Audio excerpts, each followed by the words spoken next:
Lockdown से पहले गीता के घर का नजारा कुछ ऐसा था कि रोहन ऑफिस जाता था और शिवन स्कूल।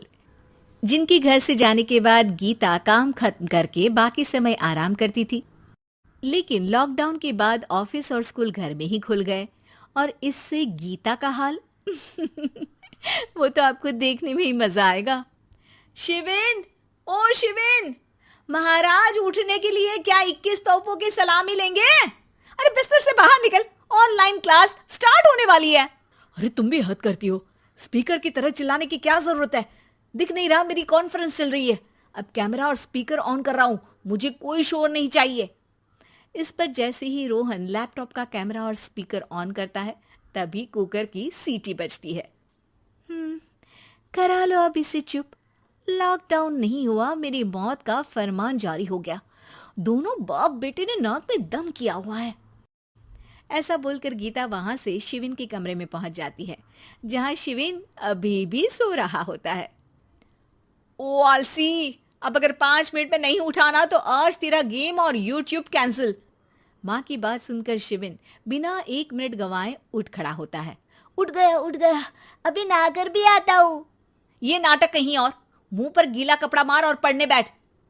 शिविन की ऑनलाइन क्लास स्टार्ट हो जाती है, जिस पर गीता उसे वहां बिठाकर रसोई में चली जाती है। थोड़ी देर में उसे कमरे से कुछ आवाज सुनाई देती है, जिसे सुनकर वो कमरे में वापस आती है। हाय राम, तुझे क्लास अटेंड करने के लिए बोला था, कैमरा ऑफ करके बिस्तर पर नाचने के लिए नहीं बोला था। मम्मी मुझे कुछ समझ नहीं आ रहा, आप बाद में पढ़ा देना ना, वैसे भी अटेंडेंस तो लगी गई है। हाँ हाँ बेटा, जरूर बन जा। तू अभी से हम सबका बाप बन जा। अरे नहीं मतलब कहाँ से लाते हो इतना दिमाग, और पढ़ाई करते हुए ये चला कहाँ जाता है? नाइस क्वेश्चन, दिमाग से पूछकर बता दूंगा। शिविन की बातों से परेशान होकर गीता उसे मारने के लिए जैसे ही आगे बढ़ती है तभी वो कमरे से बाहर भाग जाता है। अब शिविन आगे आगे और गीता हाथ में चप्पल पकड़े उसके पीछे पीछे पूरे घर में दोनों घूम रहे होते हैं। इसी बीच वो रोहन के पास पहुंच जाता है और शिविन को मारने वाली चप्पल रोहन के लैपटॉप पर जाकर गिरती है। ओए माँ! मम्मी, अब पापा को चप्पल मार रही हो? वो आज तक के रिपोर्टर, चुपचाप जाकर क्लास अटेंड कर ले, नहीं तो अगली तेरे पीछे लगेगी। इस पर शिविन वहां से चला जाता है, जिसके बाद रोहन गीता से कहता है, इस सर्कस के लिए कुछ बोलना चाहोगी? अरे क्या करूं, जब से तुम दोनों घर में रहने लगे हो, घर अपने आप ही सर्कस बन गया है और मैं तुम्हारी नौकर। कभी बेटी को संभालो तो कभी बाप के नखरे उठाओ। इन्हीं सब उथल पुथल में दिन बीतते रहते हैं, जिसमें हर रोज घर के अंदर कुछ नया सियप्पा खड़ा मिलता है, जो ज्यादातर शिविन और रोहन के ऑनलाइन स्कूल और ऑफिस से रिलेटेड ही होता है। एक सुबह, शिविन चल उठ, आज की क्लास जल्दी है।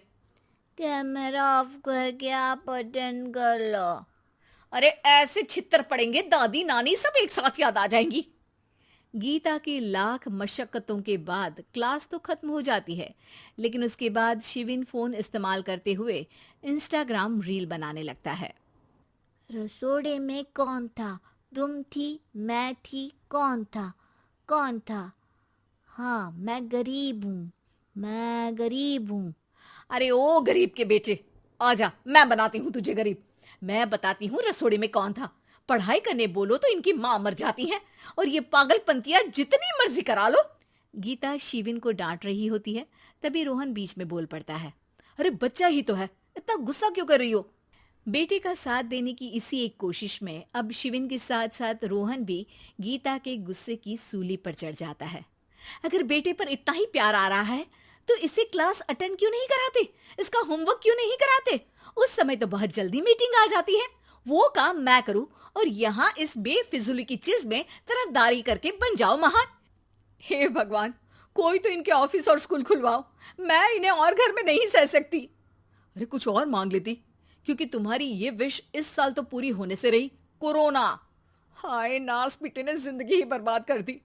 खाए कोई पचाए कोई, कल मुझे चुन चुन कर सबको मेरी बद्दुआ लगेगी।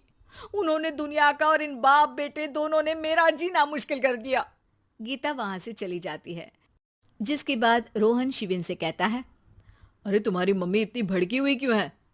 आपकी वजह से पूरा समय घर में रहते हो और उस पर कोई काम कराने की जगह बस ऑर्डर देते रहते हो। अच्छा बेटे, सारा इल्जाम मुझ पर? पूरा दिन तो वो तुम पर ही चिल्लाती है। हाँ, मतलब दोनों का 50-50 है, कुछ करना पड़ेगा। वो कहते ना, make the best out of worst. I have an idea. वैसे तुम्हारी माँ सही कहती है, बहुत जुबान चलाने लगे हो, कम बोला करो। अगली सुबह रोहन और शिवेन अपनी गलती को सुधारने के लिए गीता के उठने से पहले घर का आधा काम खत्म कर देते हैं, जिसे देखकर गीता खुश हो जाती है और फिर बाकी बचा काम वो तीनों मिलकर पूरा कर लेते हैं। जिसके बाद अब वो सब मिल बांट कर हर काम में एक दूसरे की मदद करते हुए लॉकडाउन का मजा लेने लगते हैं।